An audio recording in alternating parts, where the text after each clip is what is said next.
underscores the importance of the role that Iceland plays in the defense and preparedness of NATO.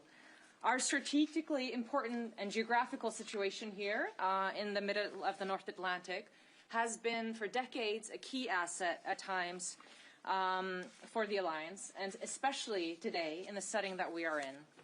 We are very much aware that the security outlook in the North Atlantic and the Arctic has been changing, and we take our role very seriously here.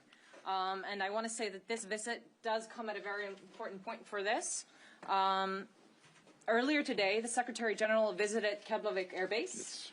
Yes. You got to see firsthand how we do security and defense in Iceland, how we multiply NATO's defenses by our host nation capabilities, and we have been ramping up our defense-related spending, but in a way that is fit and makes sense here in Iceland. So it's very important for us that you see how we use the funding that we have here.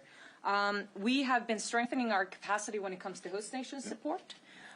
We are very focused now on expanding the funding when it comes to the 1.5%, which will be a crucial pillar in our defense strategy going forward. And I want to specifically mention what was in the media this morning, which was the signing of an MOU yes. For the infrastructure development project in Reykjavik Harbor. This is a very good example of how NATO can work very well with infrastructure projects in Iceland that also strengthen the position of the local communities, because there you have jobs, you have growth, you have capabilities that have dual use purposes. We also discussed Ukraine in our meeting, and I've told the Secretary General that Iceland remains a steadfast supporter of Ukraine. We are very much aware that the situation, the security in Ukraine is going to affect the wider Euro-Atlantic area, and that's why we will continue to support Ukraine. So, Mr. Secretary General, dear Mark, let me just reiterate that the transatlantic bond remains as important and as strong as ever. And I believe that the alliance has never stood as strong as it does today, and we very much look forward to further relationship with the alliance. Yeah. Thank you so much.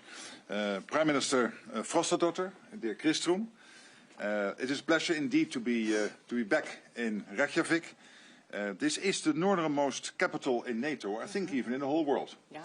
And I want to thank you for your warm welcome, for the friendship, and it is great to see you now in Reykjavik. Since you took office, it is now almost a year ago, I think, in December, you have made Iceland's continued commitment to NATO clear, very clear. And your government has ambitious plans to take to heart, but I believe also the necessary decisions required to increase defense and security-related spending, and for this I commend you. For a nation without armed forces, this is no small task. But Iceland has always punched above its weight. Believe me,